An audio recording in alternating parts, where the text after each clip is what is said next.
یہ تو ایسے حکمران ہیں کہ جن کے ہاتھوں آج اگر کشمیر کی آزادی بیچی گئی ہے، کوئی بعید نہیں کہ یہ پاکستان کا بھی سودا کر لیں۔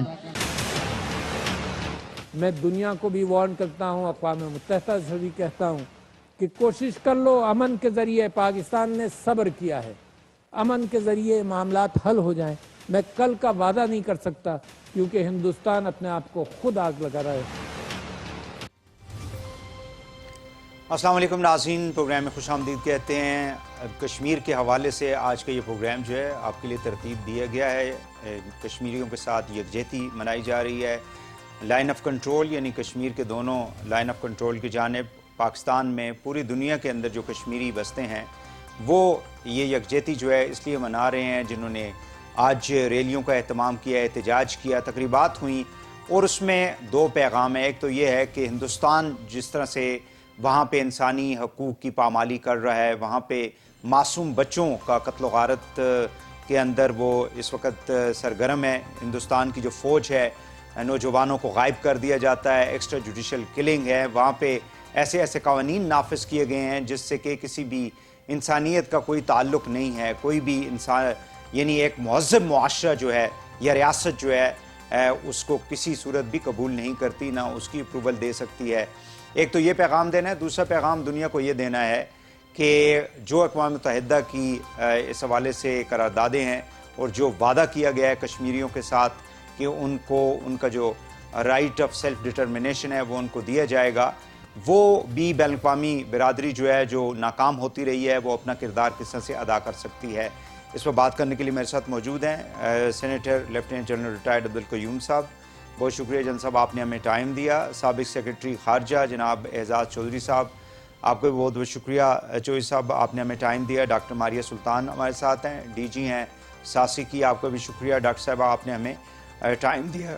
جنرل صاحب آپ سے بات کا آغاز کرتے ہیں، کائنڈلی یہ مجھے بتا دیں کہ جو انسانی حقوق کی پامالی مسلسل کی جا رہی ہے کشمیر کے اندر، خاص کر آئے دن جو ہے ہم دیکھتے ہیں کہ نوجوانوں کو غائب کر دیا جاتا ہے، ان کو قتل کر دیا جاتا ہے، تو یہ معاملہ جو ہے کیا طاقت کے ذریعے ہندوستان جو ہے کشمیریوں کی آواز کو بند کر سکتا ہے، اس کے اوپر پابندی لگا سکتا ہے؟ ابھی یونائٹڈ نیشن کا اور لیگ آف نیشن کا ایک میجر فرق کیا تھا؟ وہ یہ تھا کہ اس کے اندر ایک ہیومینیٹیرین اینگل یہ ڈالا گیا کہ رائٹ آف سیلف ڈٹرمنیشن جو لیگ آف نیشن میں نہیں تھا، وہ یونائٹڈ نیشن کے چارٹر کے آرٹیکل 1 کے اندر ڈالا گیا کہ لوگوں کو، and that is the reason کہ 1945 کے بعد، یعنی 1945 میں دنیا کے جو ممالک ہیں ان کی تعداد کو 51 تھی، اور آج اگر 197 ہے تو یہ رائٹ آف سیلف ڈٹرمنیشن کی کرامات ہے کہ بہت سی ڈی کولونائزیشن ہوئی، پاکستان بھی بنا، افریقن کانٹیننٹ میں ہر جگہ کے اوپر نئے ممالک آئے، اور وہ رائٹ آف سیلف ڈٹرمنیشن کی وجہ کی مین تھی۔ لیکن انڈیا اس بے شرمی کے ساتھ کمٹمنٹ کے باوجود، یہ یونائٹڈ نیشن کے چارٹر کے باوجود، ریزولوشنز کے باوجود اور انٹرنیشنل جو لاز ہیں ان کے باوجود، آپ نے دیکھا کہ انہوں نے ایک دفعہ اوکے کیا، نہرو کی وہ ٹیلی گرام مشہور ہے جس میں اس نے کہا کہ ہمارا وعدہ صرف کشمیریوں یا پاکستانیوں سے نہیں بلکہ پوری دنیا سے ہے کہ ان کو رائٹ آف سیلف ڈٹرمنیشن دیا جائے گا۔ تو ابھی وہاں ڈراکونین لاز ہیں، وہ کہتے ہیں نا shoot to kill, arrest without warrant and enter the house without permission.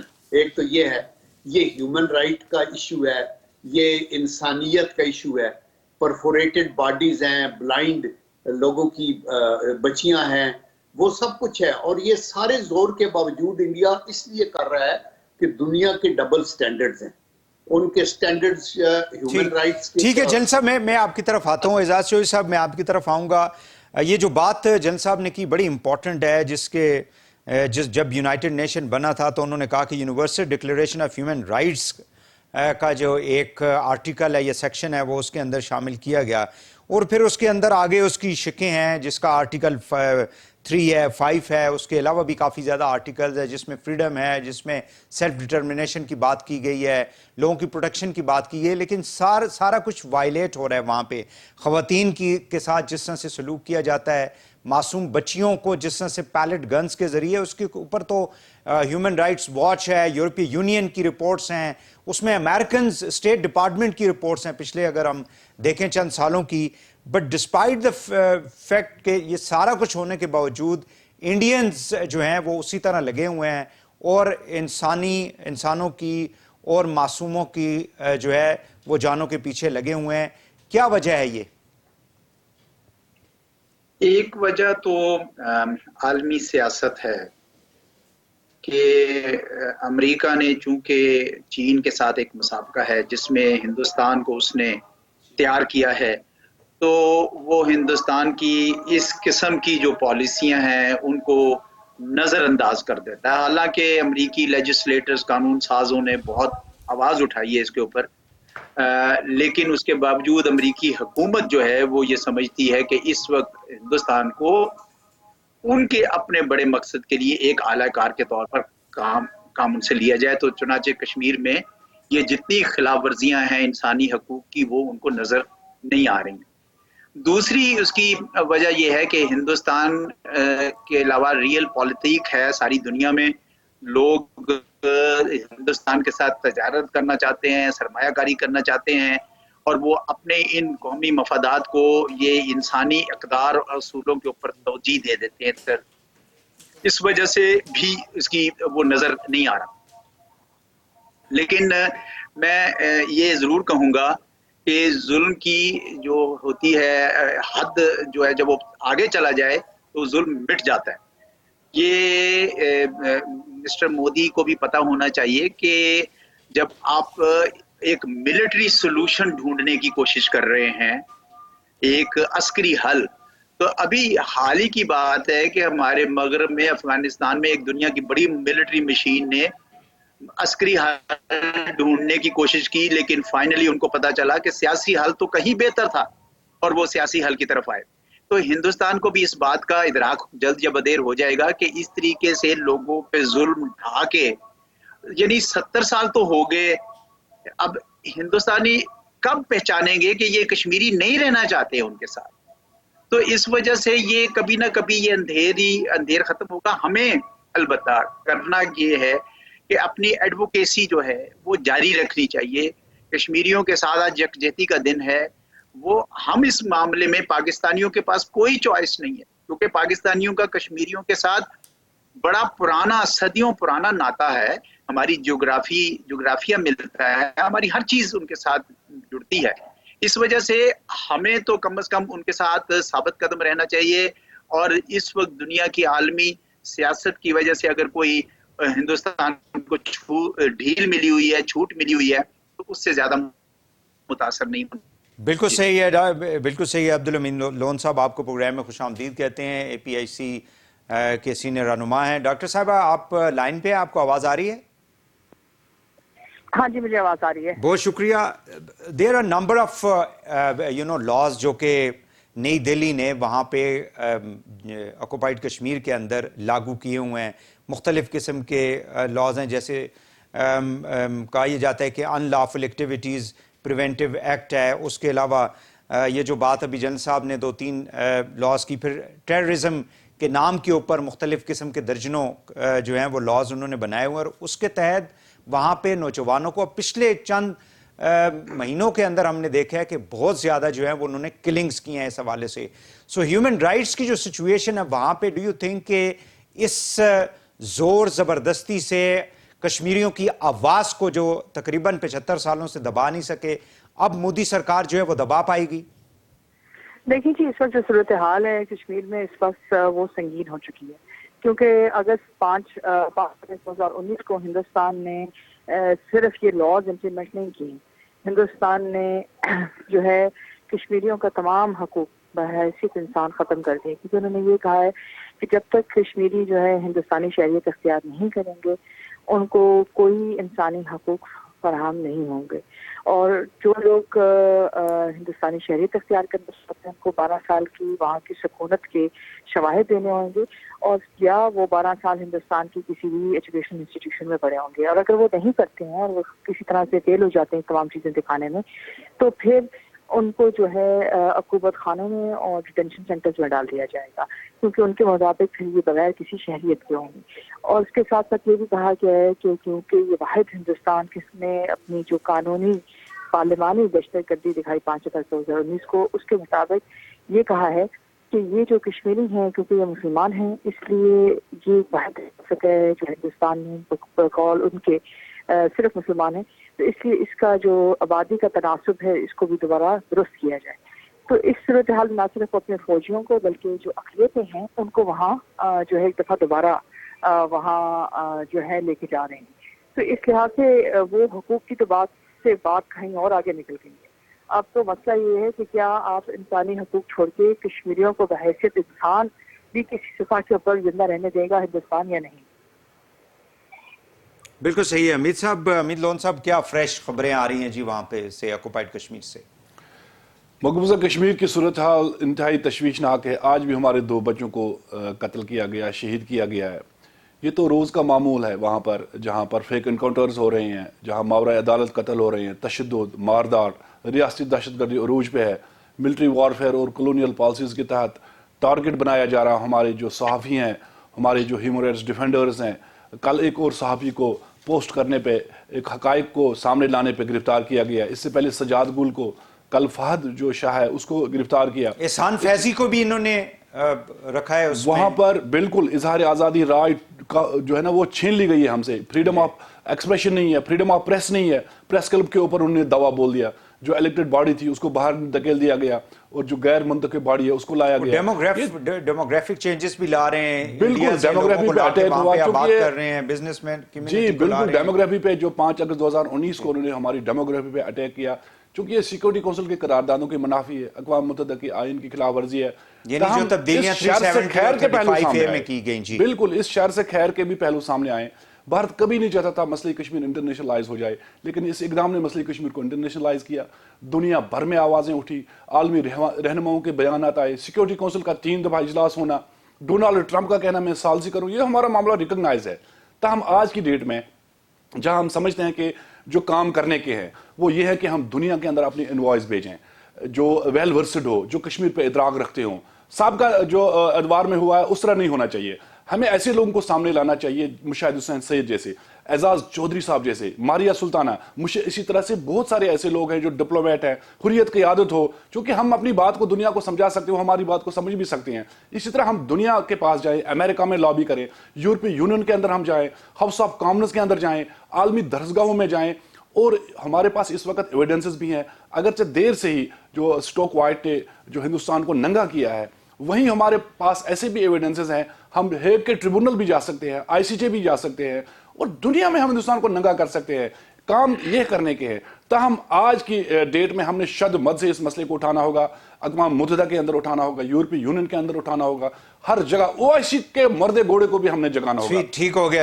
ایک شارٹ بریک لیتے ہیں ناظرین. اور انٹرنیشنل کمیونٹی کا جو اس کے اندر رول ہے، خاص کر یونائٹڈ نیشن سیکورٹی کاؤنسل ہے، OIC کی جو بات ابھی حمید صاحب کر رہے تھے اس کے اوپر بات کریں گے. بریک کے بعد ہمارے ساتھ رہیے گا.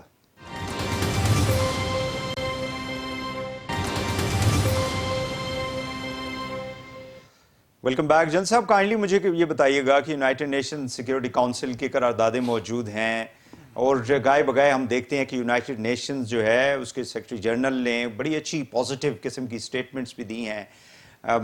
دنیا کے جتنے بھی ممالک ہیں، بڑے بڑے یورپی یونین ہیں، امریکنز ہیں، لیکن اس حد تک جا کے وہ رول نہیں ادا کیا جس میں کہ کشمیریوں کے جو مسائل ہیں ان کو حل کیا جا سکے. خاص کر جو OIC ہے اس کا تو ہم یعنی فارن منسٹرز لیول کا اجلاس جو ہے ابھی سن رہے ہیں کہ پاکستان کے اندر ایک اجلاس ہونا ہے، بٹ کشمیر سے ریلیٹڈ جو ہے وہ بھی نہیں ہو سکا. تو اس کی بنیادی وجہ کیا ہے؟ اس میں ہماری ناکامی ہے یا انٹرنیشنل کمیونٹی جو ہے انہوں نے آنکھیں بند کر رکھی ہیں؟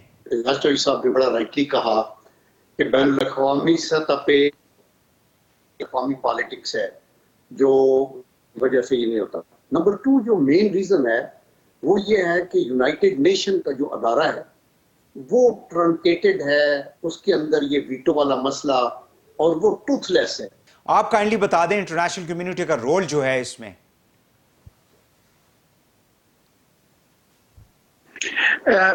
دیکھیں انٹرنیشنل کمیونٹی جہاں پہ تو انہوں نے